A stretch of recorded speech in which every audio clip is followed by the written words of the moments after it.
Hello friends, welcome back to night academy. Friends, इस video में हम लोग उत्तर प्रदेश लोक सेवा आयोग के द्वारा पीजीटी यानी प्रवक्ता के लिए जो वैकेंसी आई है उसके लिए प्रारंभिक परीक्षा के परीक्षा पैटर्न और सिलेबस के बारे में जानेंगे। मुख्य परीक्षा के परीक्षा पैटर्न और सिलेबस के बारे में जानेंगे और प्रारंभिक परीक्षा और मुख्य परीक्षा के लिए कितने क्वालिफाइंग मार्क्स रखे गए हैं इसके बारे में जानेंगे। और फ्रेंड्स, हम लोग ये भी जानेंगे कि इसमें निगेटिव मार्किंग होगी या नहीं होगी और इसका एग्जामिनेशन सेंटर कहाँ पे होगा। फ्रेंड्स, इन सब बातों को हम लोग डिटेल से जानेंगे, लेकिन उसके पहले कहना चाहूँगा कि अगर आप इस चैनल पे पहली बार आए हैं तो इसको सब्सक्राइब कर लेंगे। तो चलिए फ्रेंड्स, अब हम लोग सिलेबस और पैटर्न को डिटेल से देख लेते हैं। फ्रेंड्स, सिलेबस को देखने से पहले मैं बता दूं कि उत्तर प्रदेश लोक सेवा आयोग के द्वारा पीजीटी में जो कैंडिडेट यानी अभ्यर्थी सिलेक्ट होते हैं उनकी नियुक्ति राजकीय इंटर कॉलेज, जिसे हम शॉर्ट में जीआईसी कहते हैं, और राजकीय बालिका इंटर कॉलेज, जिसे हम शॉर्ट में जीजीआईसी कहते हैं, में उनकी नियुक्ति होती है। फ्रेंड्स, पहले इस एग्ज़ाम के लिए केवल एक परीक्षा होती थी और उसके बाद इंटरव्यू होता था, लेकिन फ्रेंड्स अब इस एग्ज़ाम से इंटरव्यू को ख़त्म कर दिया गया है। अब केवल दो परीक्षाएँ होंगी, प्रारंभिक परीक्षा और मुख्य परीक्षा। तो चलिए फ्रेंड्स, हम लोग प्रारंभिक परीक्षा के परीक्षा पैटर्न और सिलेबस को देख लेते हैं। तो फ्रेंड्स, यहाँ पे आप लोग देख सकते हैं कि प्रारंभिक परीक्षा में आपका केवल एक ही प्रश्न पत्र होगा, लेकिन उसमें दो सेक्शन होंगे। एक सेक्शन में आपका समान अध्ययन होगा और दूसरे सेक्शन में आपका वैकल्पिक विषय। फ्रेंड्स, यहाँ पे मैं बता दूं कि समान अध्ययन मीन्स जनरल स्टडी, जिसे हम शॉर्ट में जीएस भी कहते हैं, और उसमें दूसरा सेक्शन होगा वैकल्पिक विषय यानी ऑप्शनल सब्जेक्ट का, यानी जिस सब्जेक्ट से आप लेक्चरर बनना चाहते हैं वो आपका सब्जेक्ट होगा, जो कि फ्रेंड्स वस्तुनिष्ठ व बहुविकल्पीय प्रकार का होगा, यानी ऑब्जेक्टिव होगा, मल्टीपल चॉइस क्वेश्चंस होंगे। इसमें प्रश्नों की संख्या 120 होगी, जिसमें फ्रेंड्स 80 प्रश्न आपके वैकल्पिक सब्जेक्ट यानी ऑप्शनल सब्जेक्ट से होगा और 40 प्रश्न जो होगा वो समान अध्ययन यानी जनरल स्टडीज से होगा। तो इस तरीके से फ्रेंड्स 80 + 40 यानी टोटल 120 प्रश्न होंगे, जिसका कुल पूर्णांक 300 अंकों का होगा और आपको समय दिया जाएगा 2 घंटे का। तो फ्रेंड्स, हम लोग सिलेबस देख लेते हैं कि समान अध्ययन का सिलेबस में क्या क्या आपको पढ़ना है।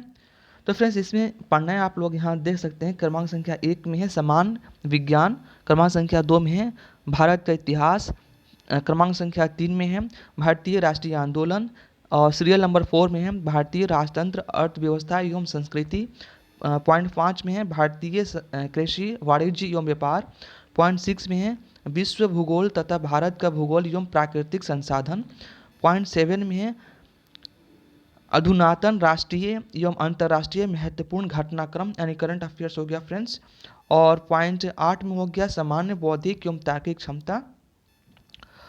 और फ्रेंड्स, यहाँ पे जो पॉइंट 9 है इसमें दिया गया है उत्तर प्रदेश की शिक्षा, संस्कृति, कृषि, उद्योग, व्यापार एवं रहन सहन और सामाजिक प्रथाओं के संबंध में विशिष्ट जानकारी। और पॉइंट 10 में है प्रारंभिक गणित, जो कि क्लास 8 के स्टैंडर्ड का होगा, जिसमें आपको पूछा जाएगा अंक गणित, बीज गणित, रेखा गणित। यहाँ पे फ्रेंड्स आप लोग देख सकते हैं। और पॉइंट 11 में कहा गया है, इसमें पूछा जाएगा पारिस्थितिकी तथा पर्यावरण। तो टोटल फ्रेंड्स इसमें 11 पॉइंट्स दिए गए हैं। इन सबको आपको प्री एग्जाम के लिए यानी प्रारंभिक परीक्षा के समान अध्ययन के लिए पढ़ना होगा। और फ्रेंड्स, जैसा कि आप लोग जानते हैं कि जो प्रारंभिक परीक्षा है उसमें 80 प्रश्न आपके वैकल्पिक विषय से भी आएंगे। यहाँ पे आप लोग देख भी सकते हैं कि वैकल्पिक विषय ऑप्शनल सब्जेक्ट। तो फ्रेंड्स, प्रारंभिक परीक्षा में भी आपके वैकल्पिक विषय का सिलेबस वही होगा जो कि मुख्य परीक्षा में आपके वैकल्पिक विषय का सिलेबस होगा। यानी फ्रेंड्स, प्रारंभिक परीक्षा के वैकल्पिक विषय और मुख्य परीक्षा के वैकल्पिक विषय दोनों का सिलेबस आपका सेम है। अगर मान लीजिए कि आपका सब्जेक्ट फिजिक्स है तो फिजिक्स से क्वेश्चंस रहेंगे, 80 क्वेश्चंस प्री में भी रहेंगे उसी से, लेकिन मल्टीपल चॉइस ऑब्जेक्टिव क्वेश्चंस रहेंगे। और केमिस्ट्री से है तो केमिस्ट्री से, यानी आपका जो सब्जेक्ट्स होगा उस सब्जेक्ट से 80 प्रश्न रहेंगे जो कि objective type multiple choice questions होंगे प्री एग्जाम में।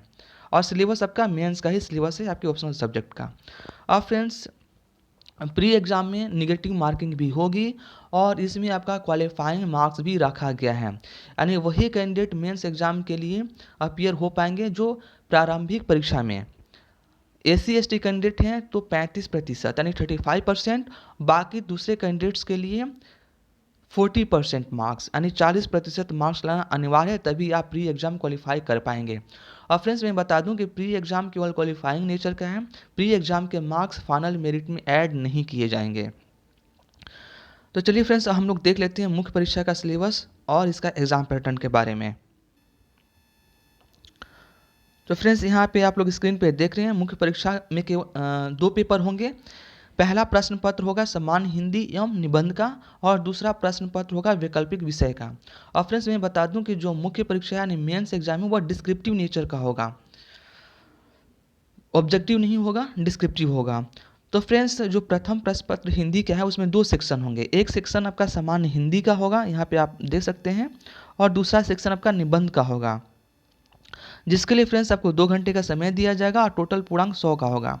तो फ्रेंड्स 100 पूर्णांक में आपको 50 जो मार्क्स का सामान्य हिंदी इससे पूछा जाएगा प्रश्न, और 50 मार्क्स के आपका निबंध रहेगा। फ्रेंड्स द्वितीय प्रश्न पत्र जो कि आपका ऑप्शनल सब्जेक्ट रहेगा, उसके लिए आपको टोटल 3 घंटे का समय दिया जाएगा, और इसके टोटल मार्क्स यानी कुल पूर्णांक 300 अंक का होगा आपका वैकल्पिक विषय मुख्य परीक्षा में। और फ्रेंड्स हम लोग अब इसके जो सेक्शन वाइज जो सिलेबस है उसको देख लेते हैं। तो फ्रेंड्स सामान्य हिंदी में जो प्रथम खंड है, प्रथम खंड में पूछा जाएगा आपका अपठित गद्यांश का संक्षेपण, उससे संबंधित प्रश्न, रेखांकित अंशों की व्याख्या एवं उसका उपयुक्त शीर्षक। और इसमें दूसरा पॉइंट कहा गया है कि अनेकार्थी शब्द, विलोम शब्द, पर्यायवाची शब्द, तत्सम एवं तद्भव, क्षेत्रीय विदेशी शब्द भंडार, वर्तनी, अर्थबोध, शब्द रूप, संधि, समास, क्रियाएं, हिंदी वर्णमाला, विराम चिन्ह, शब्द रचना, वाक्य रचना, अर्थ, मुहावरे एवं लोकोक्तियाँ, उत्तर प्रदेश की मुख्य बोलियाँ तथा हिंदी भाषा के प्रयोग में होने वाली अशुद्धियाँ। तो फ्रेंड्स हिंदी के 2 सेक्शन होंगे, जिसमें एक सेक्शन में ये पूछा जाएगा, और दूसरा सेक्शन जो कि वो भी 50 मार्क्स का ही रहेगा, जो कि हिंदी निबंध का है।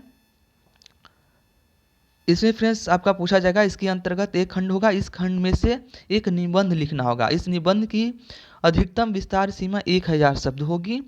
निबंध हेतु निम्नवत क्षेत्र होंगे, यानी निबंध फ्रेंड्स ये जो 6 जो हेडिंग दिए गए हैं इनसे पूछे जाएंगे, इनमें से किसी एक से रहेगा। साहित्य संस्कृति, राष्ट्रीय विकास योजनाएं या क्रियान्वयन, और तीसरा पॉइंट है राष्ट्रीय अंतर्राष्ट्रीय समसामयिक सामाजिक समस्याएं या निदान, और चौथा पॉइंट है विज्ञान तथा पर्यावरण, पांचवा पॉइंट है प्रकृति आपदाएं एवं उनके निवारण, और जो 6th पॉइंट है वह है कृषि उद्योग एवं व्यापार। तो फ्रेंड्स इस तरीके से हिंदी के 2 सेक्शन होंगे। एक सेक्शन में आपके व्याकरण से संबंधित रहेगा जो कि 50 मार्क्स का होगा, और दूसरे सेक्शन में आपके निबंध यानी ऐसे से रिलेटेड होगा और यह भी 50 मार्क्स का ही होगा, और निबंध की शब्द सीमा 1000 शब्दों की होगी। अब फ्रेंड्स हम लोग देख लेते हैं कि मुख्य परीक्षा में जो ऑप्शनल आपका सब्जेक्ट आने वाला है उसके बारे में। तो फ्रेंड्स जो ऑप्शनल सब्जेक्ट है उसके 3 सेक्शन होंगे। यहाँ पे आप लोग देख रहे हैं परीक्षा योजना, जो कि आपका वैकल्पिक विषय द्वितीय प्रश्न पत्र होगा, और इसमें फ्रेंड्स सेक्शन जो आप देख रहे हैं खंड अ, खंड ब और खंड स, यानी इसको हम section A, section B, section C भी कह सकते हैं। तो फ्रेंड्स प्रश्नों की कुल संख्या 20 होगी। आप मेंस परीक्षा में जो आपका ऑप्शनल सब्जेक्ट है उससे टोटल 20 प्रश्न पूछे जाएंगे। सभी प्रश्न अनिवार्य होंगे, सभी प्रश्न खंडों में विभाजित रहेंगे। खंड अ के अंतर्गत प्रश्न पत्र में 5 प्रश्न समान स्तरीय, उत्तर शब्द सीमा 250 एवं प्रत्येक प्रश्न 25 अंक का होगा। और फ्रेंड्स खंड ब के अंतर्गत 5 प्रश्न लघु उत्तरीय रहेंगे, जिसमें शब्दों की सीमा 150 अंकों की होगी और प्रत्येक प्रश्न 15 अंक का होगा। और खंड स यानी सेक्शन सी के अंतर्गत 10 अति लघु उत्तरीय प्रश्न होंगे, जिसकी शब्द सीमा 50 अंकों की होगी, 50 शब्दों की होगी, एवं प्रत्येक प्रश्न 10 अंक का होगा। तो फ्रेंड्स इस तरीके से हम लोगों ने पैटर्न देख लिया। और फ्रेंड्स आप इसके सिलेबस मेरे टेलीग्राम चैनल से प्राप्त कर सकते हैं, या उत्तर प्रदेश लोक सेवा आयोग के ऑफिशियल वेबसाइट से भी प्राप्त कर सकते हैं, और मैंने अपने टेलीग्राम चैनल का लिंक इस वीडियो के डिस्क्रिप्शन बॉक्स में दे दिया है। तो फ्रेंड्स अब हम लोग देख लेते हैं कि इसका एग्जामिनेशन सेंटर कहाँ पर होने वाला है। और फ्रेंड्स मेंस एग्जाम के लिए भी क्वालिफाइंग रखा गया है। इसमें भी SC/ST कैंडिडेट के लिए 35% मार्क्स लाना कंपलसरी है, और बाकी कैंडिडेट्स के लिए 40% मार्क्स लाना होगा, तभी आप मेरिट में आप स्थान बना पाएंगे। चलिए फ्रेंड्स हम लोग एग्जामिनेशन सेंटर के बारे में देख लेते हैं। तो फ्रेंड्स यहाँ पे देख सकते हैं एग्जामिनेशन सेंटर लखनऊ तथा प्रयागराज होगा। आपको मैं यहाँ पे दिखा देता हूँ अंडरलाइन करके, लखनऊ एंड प्रयागराज। फ्रेंड्स इसमें कहा गया है कि the name of districts where exam will be held at Lucknow and Prayagraj. The number of districts or centers may be increased or decreased according to the decision of commission on the basis of final number of applications received. यानी कहा जा रहा है friends centre बढ़ और घट भी सकते हैं, ये डिपेंड करता है कि कितने एप्लीकेशंस आ रहे हैं। और फ्रेंड्स अभी एग्जामिनेशन सेंटर के बारे में बताया गया है कि लखनऊ और प्रयागराज में इसका परीक्षा केंद्र होगा। फ्रेंड्स आप लोग इस वीडियो को ज़्यादा से ज़्यादा लोगों में शेयर करें जिससे कि सबको ये इन्फॉर्मेशन मिल सके। और अगर आप इस चैनल में पहली बार आए हैं तो उसको सब्सक्राइब कर लेंगे। फिर हम लोग मिलते हैं नेक्स्ट वीडियो में। Thanks for watching.